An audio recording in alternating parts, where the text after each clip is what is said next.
Assalamualaikum warahmatullahi wabarakatuh.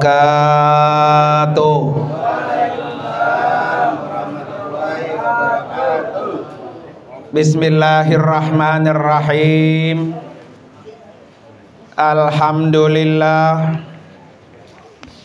Alhamdulillahilladzi khalaqal mauta wal hayata liyabluwakum ayyukum ahsanu amala.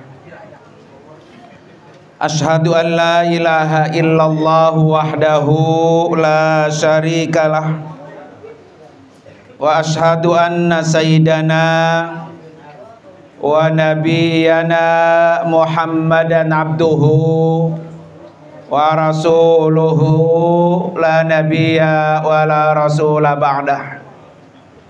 Allahumma fasalli wa sallim wa barik ala sayyidina Muhammadin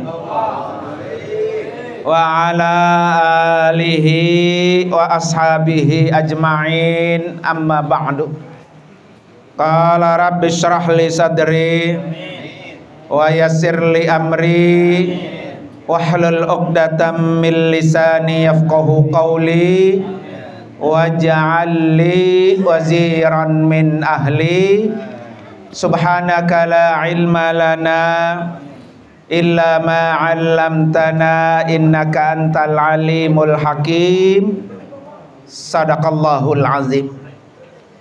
Hadratil mukarramin, para guru-guru, para orang tua, wabil khusus yang sama-sama kita hormati dan kita doakan keluarga besar almarhum Bapak Haji Hanafi.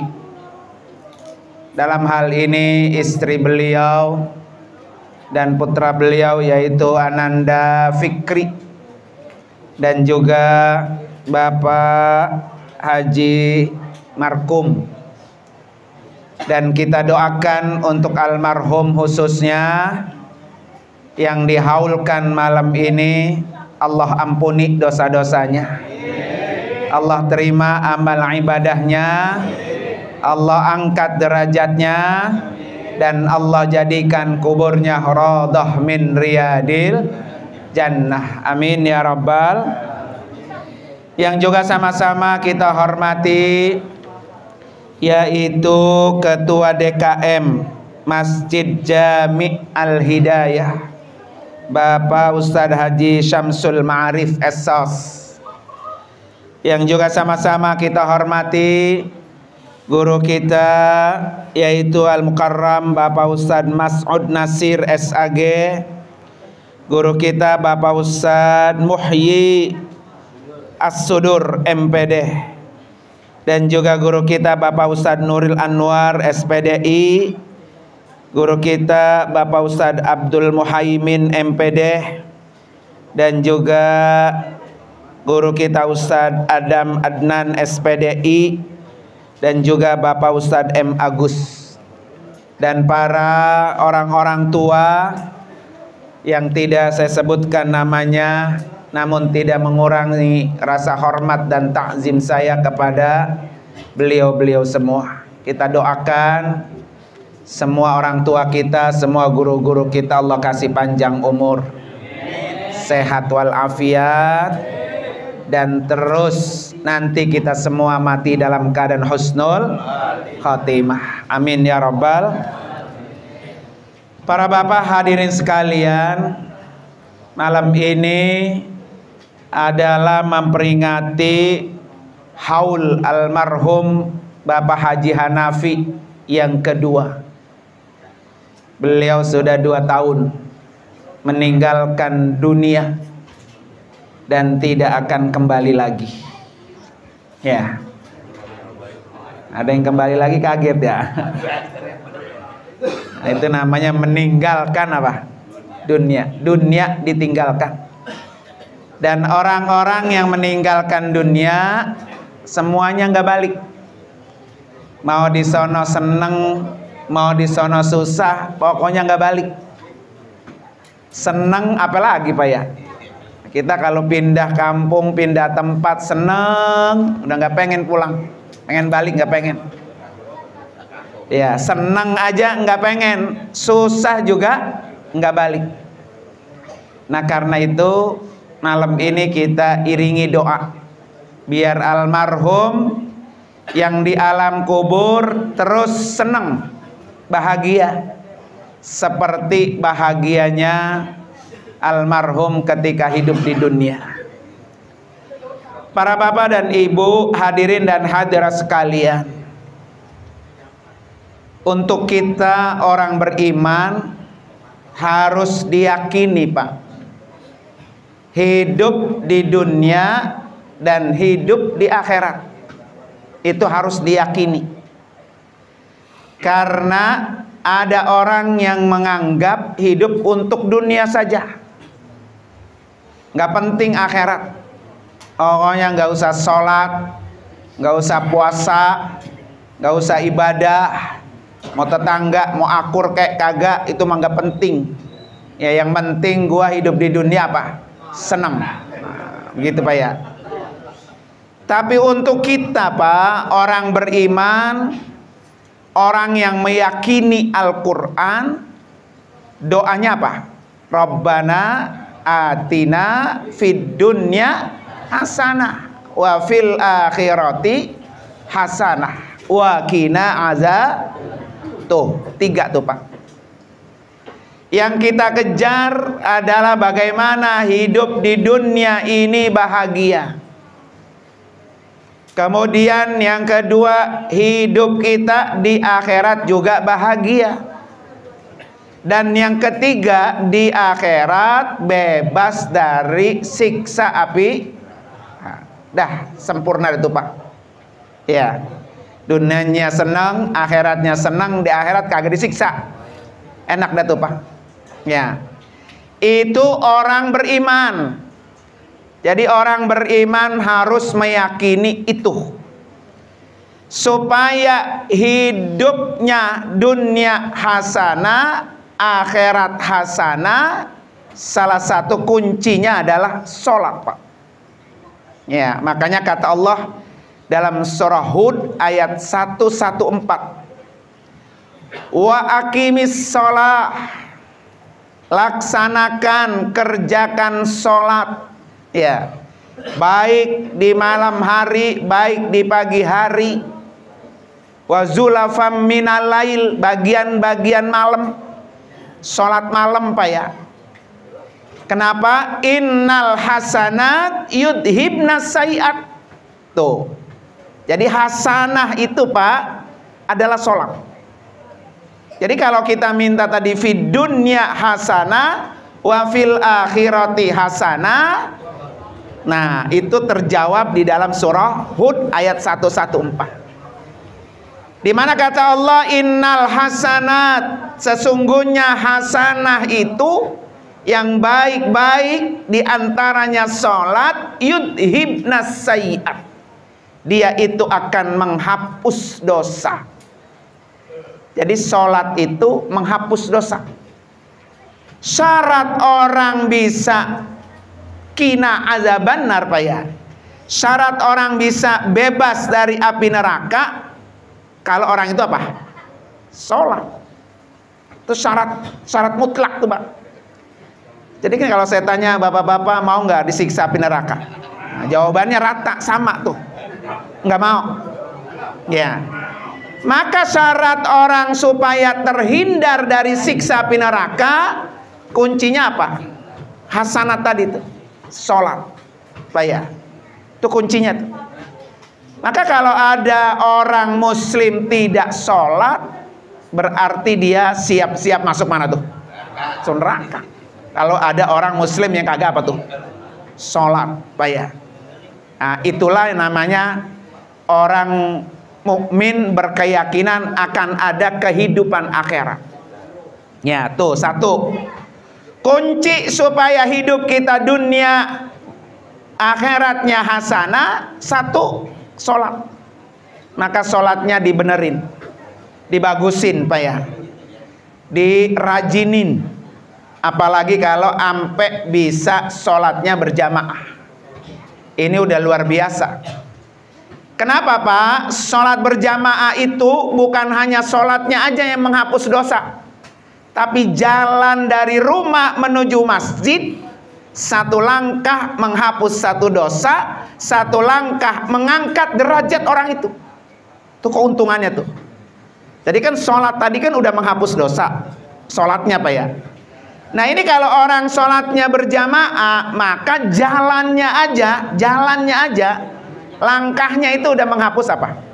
Dosa. Maka dia punya double tuh Pak. Dosa jalan dihapus, dosa dengan sebab sholat juga dihapus. Maka target kita Pak ya, sebisa mungkin dah, kalau bisa sholatnya apa tuh? Berjamaah. Supaya apa? Supaya dosa kita ketika kita pulang fil akhirati hasanah. Yang kedua Pak, orang yang pengen hidupnya dunia hasanah, akhirnya hasanah, jangan sombong. Tuh kuncinya Pak. Orang sombong itu Pak, tempatnya cuma atu, neraka. Makanya kata Allah, innalladzina yastakbiruna an ibadati sayadkhuluna jahannama dakhirin. Tuh. Sesungguhnya orang-orang sombong, kata Allah, sayadkhuluna, akan kami jerumuskan ke dalam neraka yang hina. Ya, kalau orang sombong, mau sombong ilmunya ke, mau sombong tenaganya ke, mau sombong kekayaannya ke, pokoknya kalau orang itu sombong Pak ya, maka tempatnya di mana? Neraka. Jangankan Pak, apa kayak gitu Pak, di neraka jauh, dah masih jauh. Di dunia aja Pak, kalau orang itu sombong, kontan Pak. Seperti siapa Pak? Donald Trump. Wah kan ya, orang lagi rame nih Donald Trump. Karena kesombongannya Pak, tidak nunggu waktu lama Pak. Ketika dia mengumumkan atas kemenangannya dan dia berjanji nanti ketika di hari dia dilantik pada tanggal 20 Januari ya, dilantik jadi presiden Amerika, dia udah sombong. Dia akan membuat negara-negara Timur Tengah itu menjadi neraka. Ya, terutama di Gaza. Habis di bumi hanguskan, Pak. Gak pakai nunggu lama, Pak. 2 hari Allah ngirim apa tuh? Bagian kecil api neraka, bagian kecil, Pak, ujungnya. Ya, api dunia itu kan, Pak, ujungnya api apa? Api neraka ujungnya. Allah kirim itu Pak, ujung api neraka untuk membakar daerah Los Angeles. Habis Pak, rata tuh. Padahal daerah Los Angeles itu Pak, salah satu daerah yang paling nomor 1 Pak di Amerika tuh. Karena banyak tokoh-tokoh, orang-orang besar, orang-orang ternama, para artis itu tinggalnya tuh di kawasan Los Angeles. Ya, musim dingin Pak, musim dingin sekarang. Kali kalau musim panas Pak, dihembusin anginnya itu ngelentap kemana-mana ya. Lah musim dingin Pak, otomatis kan pohon-pohon semua dingin. Tapi ternyata habis Pak, itu petir geledek itu Masya Allah. Ternyata ada bola-bola api Pak. Jadi bola api itu yang pindah-pindah. Ya, itulah orang kalau apa tuh? Sombong. Kontan Pak, kontan. Ya, makanya buat kita Pak, buat kita seorang muslim Pak ya, udah sangat dilarang sama Allah. Kata Allah apa? Wala tamsi fil ardi maroha. Janganlah kamu kalau jalan di dunia ini, di bumi ini dalam keadaan apa? Wah, berapa tuh? Gitu, bertengger gitu Pak ya. Jangan, kata Allah. Begini Pak, kalau Allah melarang Pak, kalau ada larangan di dalam Al-Quran Pak, satu, itu berarti larangan itu penting Pak buat kita. Pentingnya apa? Bahaya. Kalau ada orang yang melanggar larangan Allah terus dikerjain, itu efeknya Pak bahaya. Semua Pak, semua larangan Allah. Kita dilarang mabok Mama ya. Itu efeknya besar Pak. Buruknya besar buat diri kita. Ya, kalau ada orang dilarang judi, sama Pak, itu sama. Jadi larangan judi itu Pak, efeknya besar. Jadi kalau orang tidak mematuhi larangan Allah, dia main judi, makin bures. Utangnya makin apa? Makin banyak, makin kegulung. Ya, makanya Allah tuh larang tuh dalam perjudian. Sekarang kan banyak nih yang muda kayak yang tua terjerat dalam judi apa? Judi online Pak ya. Minjemnya secuil, gantinya apa? Itu karena dia tidak mematuhi larangan Allah. Jadi setiap larangan Allah Pak, itu penting, kudu kita dengar. Kalau kita jalani tuh perintah Allah, kita langgar tuh perintah Allah, efek dampak negatifnya besar buat diri kita. Itu yang pertama. Yang kedua Pak, kalau ada bentuk larangan dalam Al-Quran kita kerjakan, dosanya besar. Dosanya besar. Ya, makanya orang sombong itu dosanya apa tuh? Besar. Jangan sekali-kali sombong, Maya. Tadi sombong apa aja? Ya, makanya kenapa Nabi itu diutus sebagai liutammima makarimal akhlak, untuk menyempurnakan akhlak. Karena salah satu akhlak buruk itu Pak, akhlak yang tidak terpuji, itu adalah akhlak orang ketika sombong. Itu akhlak yang buruk tuh. Apalagi kalau udah susah Pak ya, hidupnya susah, hidupnya miskin apa? Sombong. Pas pisan, dari katain orang pisan ya. Lo miskin-miskin, belagu lo, begitu Pak ya. Ya, kalau masih ada duitnya mah kaya kali, ya lumayan. Dia mah orang kaya, sombong juga ya. Lumayan, walaupun tetap itu tidak boleh. Ya, jangan sampai Pak, nauzubillah, karena banyak orang sombong di kampung kita, maka seperti Los Angeles itu akan terjadi. Ya Pak ya. Kita senang Pak melihat bahwa ternyata keadilan Allah ya ada. Itu baru namanya neraka dunia. Tetapi dalam Al-Quran tadi nerakanya neraka akhirat tuh. Innalladzina yastakbiruna an ibadati sayadkhuluna jahannam tuh. Orang-orang yang sombong pokoknya tempatnya udah neraka dah. Ya, makanya supaya kita tidak terkena siksa api neraka, tadi kuncinya apa tuh? Sholat. Makanya diajarin oleh Nabi. Nih bapak-bapak sekalian ya, mungkin ini udah sering saya sampaikan. Doa ketika habis tahiyat akhir sampai innaka hamidum majid. Ya, sampai kan kita baca kama shallaita Ibrahim wa ala ali Ibrahim wa barik ala sayyidina Muhammadin sama innaka hamidum majid tuh Pak ya. Terusin, kata ulama suruh terusin doanya apa? Sesuai yang diajarkan Nabi. Ya. Idza tasyahhada ahadukum, kalau kamu sudah selesai tasyahud, kata Nabi, fasta'id an arba'in, minta perlindungan dari 4 hal. Yang pertama, a'udzu bika min adzabi jahannam. Ya Allah, aku berlindung kepada kamu dari siksa api neraka jahanam. Kan tadi udah saya tanya, mau masuk neraka enggak? Nah, salah satu supaya terhindar dari wakina azaban nar, setiap kali sholat doa ini jangan ditinggal. Allahumma inni a'udzubika min adabi jahannam. Yang kedua, wa a'udzubika min adabil qabri. Aku berlindung kepadamu ya Allah dari siksa kubur. Karena orang begini kan Pak, neraka dan surga itu final terakhir. Sebelum kita final Pak, masuk surga apa neraka, tempat yang pertama kita masukin apa? Kuburan. Apakah kuburannya jadi taman surga? Apa kuburannya lubang neraka? Nggak tahu kita, Pak.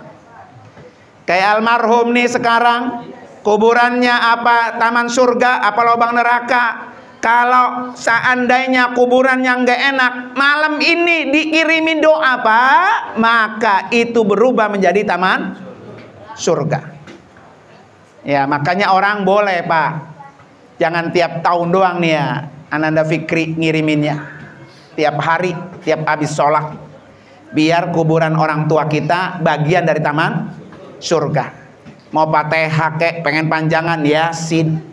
Nggak bisa habis subuh, habis zuhur, nggak bisa habis zuhur, habis maghrib. Pokoknya tiap hari bacain Yasin buat orang tua kita. Ingat di otak kita, di kepala kita, Yasin yang dibaca oleh anaknya itu akan menyetop siksa kubur orang tuanya. Tuh, kalau ingat begitu, Pak, kita nggak tinggalin tuh. Kesian, Pak, ya. Dia sendirian, ruangannya sempit, pengap, ya Pak ya, panas. Tapi dengan kiriman-kiriman itu, maka suasana kuburan itu dirubah menjadi apa, Pak? Cahaya. Ya, menjadi cahaya. Nah, cahaya itu datang dari siapa? Dari anak, dari istri, dari orang-orang sedara, dari tetangga. Termasuk malam ini ngirimin cahaya buat orang yang di alam kubur. Tuh. Ya, kedua, jangan sampai sombong, supaya kita hidup dunia hasanah, hidup di akhirat apa? Hasanah. Kan Pak, kalau orang kagak sombong kan sama tetangga juga akur semua. Enak, dia mah orangnya ramah, orangnya baik, orangnya nggak sombong. Ya, apalagi sampai cuannya murah juga, Pak ya. Udah orangnya murah, orangnya enak, cuannya juga apa? Enak. Tetangga seneng gak tuh punya dia tuh? Seneng ya, Pak ya. Senang punya tetangga begitu tuh. Tetangganya baik-baik dia kan. Nah, itu karena berkat orangnya tidak sombong. Yang ketiga, Pak, supaya hidup kita dunia ini senang, akhirat senang, sering-sering menolong orang, sering-sering membantu orang. Ya, makanya dalam satu hadis sahih disebutkan apa? Man nafasa an mu'minin kurbatan min kurabid dunya, nafasal anhu kurbatan min kurabi yaumil qiyamah. Kalau ada orang yang hidupnya satu aja, Pak, satu, meringankan kesulitan saudaranya, maka Allah akan meringankan berbagai kesulitannya di akhirat. Tuh, udah konsepnya begitu aja, Pak. Konsep hidup. Ya. Jadi kalau ada orang lagi susah, lagi sulit, terus minta bantu, dan kita bisa, Pak ya, kita bisa bantu, itu akan memudahkan kesulitan-kesulitan kita di akhirat. Tapi bantunya jangan sampai ada yang diarep. Ya, kan kalau diarep lain, Pak. Lu udah gue bantuin, kemarin susah gue bantuin, ya kan? Sekarang lu gue susah, inget sama gue lu, kan kagak? Nah, begitu ya. Yaitu namanya nolongnya ada apa? Ada yang diarah. Ya. Makanya katanya kalau ibadah suruh ikhlas. Ya, wa ma umiru illa liya'budullah mukhlisina lahuddin. Ikhlas itu apa sih, Pak? Ikhlas itu enggak ada yang diarah. Itu ikhlas. Orang kita kadang gua mah ikhlas, tolong dia, gua mah ikhlas gitu, Pak ya. Tapi tetap baik mesti ngurutu bae ya. Jadi ikhlas itu, Pak, enggak ada yang diarah. Makanya kalau kata Al-Maghfurlah Kyai Haji Ahmad Tajuddin, ikhlas itu kayak orang berak di kebon. Habis berak nggak pernah dilongok-longok lagi. Ya, ya Pak. Bapak malam ini makan duren, makan sate, makan semur, terus besok pagi berak di kebon. Sayang nggak tuh besok dilongok lagi? Sayang kalau lagi malam gue makan duren, sayang ya? Nggak ada. Ya. Jadi kalau kita beramal belum sampai kayak gitu tuh, Pak, konsepnya berarti belum ikhlas. Ya, belum ikhlas. Maka orang beribadah itu biar diterima di sisi Allah, kuncinya ikhlas. Ikhlas itulah yang akan mendorong dia masuk ke dalam surga. Hidupnya jadi tentram, hidupnya jadi enak, begitu ya. Termasuk ikhlas di dalam sholat, Pak. Ya, orang kan ada sholatnya, yang kayak cabung cebok atau buru-buru baik, dia kagak paham apa yang dibaca, Pak ya. Yang penting gua mak sholat, udah sholat selesai begitu ya. Lah itu akhirnya sholatnya tidak berpengaruh sama kepribadiannya. Padahal sholat itu kan Pak pengaruhnya dua. Satu pengaruh pahala yang buat kita simpen, tadi menghapus dosa. Satu pengaruh buat diri kita, ya, agar kita bisa lebih tenang, hatinya tenang, hidupnya tenang, ibunya tentram. Itu pengaruh sholat. Bapak punya masalah, lagi berantem, gelebok sama bini, nggak usah macam-macam, ambil wudhu, gelar sajadah, sholat, lapor sama Allah. Walaupun belum ada solusinya, habis sholat minimal hatinya apa tuh? Tenang. Tenang itu Pak, udah solusi. Kalau sholatnya apa tuh? Benar. Kalau sholatnya ikhlas, agak terburu-buru baik. Doa begitu ya, sholat juga begitu. Terburu-buru baik begitu ya. Makanya pelan-pelan aja Pak, pelan-pelan tadi ketika kita sholat. Kan begini Pak, semua bacaan sholat Pak itu isinya doa. Semua isinya doa. Kalau pelan-pelan, dari surah Fatihah aja Pak udah doa. Ihdinas siratal, ya Allah tunjukkan saya jalan yang benar. Ya itu aja Pak. Kalau kita renungin Pak, jadi kalau jalan yang berusahanya usaha bener, yang halal, sama saudara kiri kanan bener, sama tetangga bener, itu orang yang disebut ihdinas siratal mustaqim. Itu baru Fatihah. Fatihah aja isinya udah doa Pak ya. Belum ntar apa duduk di antara dua sujud, itu isinya doa semua. Allahumma gfirli warhamni wajburni warfa'ni warzukni wahdini wa'afini. Wah itu doa semua tuh ya. Allahumma gfirli, ya Allah ampuni saya, warhamni, rahmati saya, wajburni, tutup kekurangan saya, warzukni, berikan saya rezeki, wahdini, berikan saya petunjuk, wa'afini, berikan saya sehat, wa'fu anni, maafkan saya. Nah semua lengkap tuh Pak, cuman pelan-pelan ya, dihayati. Jadi kita kalau habis sholatnya paham, rasanya sholat puas Pak ya. Yang kita minta, yang kita persembahkan minimal bisa menenangkan kita ya.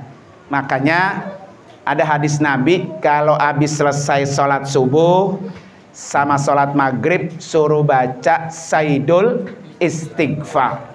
Suruh baca tuh Pak, Allahumma anta rabbi la ilaha illa anta khalaqtani wa ana abduka wa ana ala ahdika wa wa'dika mastata'tu a'udzubika min syarri ma sana'tu abu'u laka bidambika faghfirli fa innahu la yaghfirud dunuba illa anta. Tuh udah hafal udah. Nah, kalau belum hafal ntar anak suruh print, tempel di tempat yang Bapak sering lihat, baca itu. Apa keuntungannya Pak? Nih kata Nabi, man qalaha minal lail. Kalau orang itu baca Sayyidul Istighfar malam hari habis sholat maghrib ya, wa huwa muqinun, dia yakin dengan itu, famata, kemudian orang itu mati, qabla ayyumsiya, sebelum subuh dia mati. Berarti kalau bacanya habis maghrib, habis isya, jam 12, jam 1 sampai pagi tuh Pak, kita mati di lingkaran waktu itu tuh ya. Karena maghrib tadi kita udah baca itu tuh 3 kali Sayyidul Istighfar. Kata Nabi apa? Fahuwa min ahlil jannah. Orang itu dicatat sebagai penghuni surga. Kemudian kata Nabi, man qalaha minan nahari. Kalau orang itu bacanya siang hari, pagi, setelah sholat subuh, wa huwa muqinun, dia yakin dengan itu, famata qabla ayyusbiha, kemudian dia mati sebelum waktunya sholat subuh. Jadi kalau pagi sebelum sore ayum siap berarti Pak. Jadi kalau habis subuh kita baca tuh ya Sayyidul Istighfar, terus kita mati jam 9 pagi ke, atau jam 12 siang, atau sore habis asar jam 5, pokoknya sebelum maghrib kita mati, maka dicatat min ahlil jannah. Nah kan tadi saya tanya, Bapak mau pengen masuk surga, Nah, begitu kan? Jadi orang masuk surga nggak bisa uncang-uncang kaki. Ya, harus ada usaha yang kita baca, yang kita lakukan. Usahanya apa? Sholat yang benar. Usahanya apa? Jangan sombong. Usahanya apa? Harus baik sama orang. Usahanya apa? Banyak-banyak istighfar. Terutama di hari atau di bulan-bulan ini Pak ya. Bulan Rajab. Belum tentu Rajab tahun depan kita ketemu. Belum tentu Pak. Ini alhamdulillah tahun kemarin ketemu di sini, tahun ini ketemu, tahun depan insya Allah Pak ketemu, ya kan? Kalau nggak ketemu Pak, kita udah baca istighfar tadi. Allah bersihkan dosa-dosa kita, ketemu dengan Allah di alam kubur, maka kondisi di alam kubur kita senang, bahagia, nggak sengsara. Anak mau ngirimin doa silahkan, anak mau kagak haulin kita bodoh menanam, ya Pak ya, karena kita udah punya apa? Bekal. Nah, bekal itulah yang harus kita siapkan. Kapan mulainya? Buru-buru Pak, karena belum tentu besok pagi masih hidup. Maka malam ini kalau belum baca istighfar tadi, baca ntar pulang habis sholat sholat witir. Jadi sebelum tidur sholat witir dulu. Habis sholat witir katanya suruh baca surah Al-Waqiah, ya kan?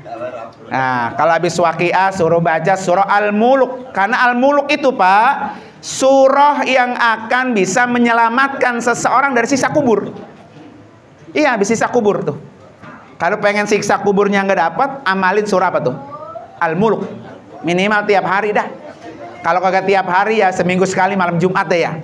Yasin juga, surah Muluk juga, Waqiah juga, istighfar juga. Minimal alhamdulillah tiap 1 minggu kita hapusin dah tuh dosa-dosa kita Pak ya.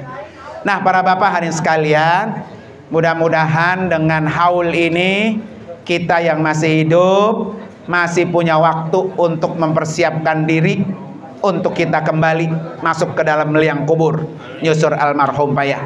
Karena itu mari sama-sama kita baca suratul Fatihah. Kita niatkan khusus Fatihah ini untuk almarhum Bapak Haji Hanafi. Allah ampuni dosanya, Allah angkat derajatnya, Allah terima amal-amal ibadahnya, dan Allah tempatkan kuburnya radhah min riyadil jannah. Ala hadini al-Fatihah. A'udzubillahi minasyaitonir rajim. Bismillahirrahmanirrahim. Alhamdulillahirabbil alamin arrahmanir rahim maliki yaumiddin. Iyyaka na'budu wa iyyaka nasta'in. Ihdinas siratal mustaqim. Siratal ladzina an'amta 'alaihim ghairil maghdubi 'alaihim waladdallin. Amin. Terima kasih dan mohon maaf hadanallahu wa ikum ajmain. Assalamualaikum warahmatullahi wabarakatuh.